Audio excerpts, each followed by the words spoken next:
کہ حضرت عبداللہ بن عمر رضی اللہ تعالیٰ عنہ آپ ارشاد فرماتے ہیں کہ حضور علیہ الصلوۃ والسلام نے ارشاد فرمایا کہ جب حاجی حج کر کے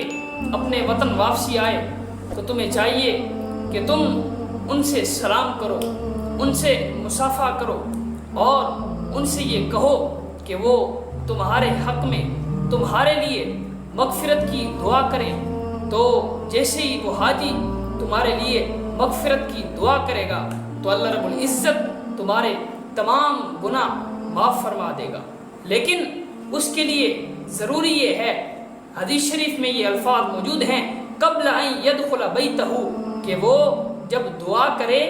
اپنے گھر جانے سے پہلے جب وہ دعا کرے گا تمہارے حق میں تو اللہ رب العزت تمہارے تمام صغیرہ و کبیرہ گناہ معاف فرما دے گا۔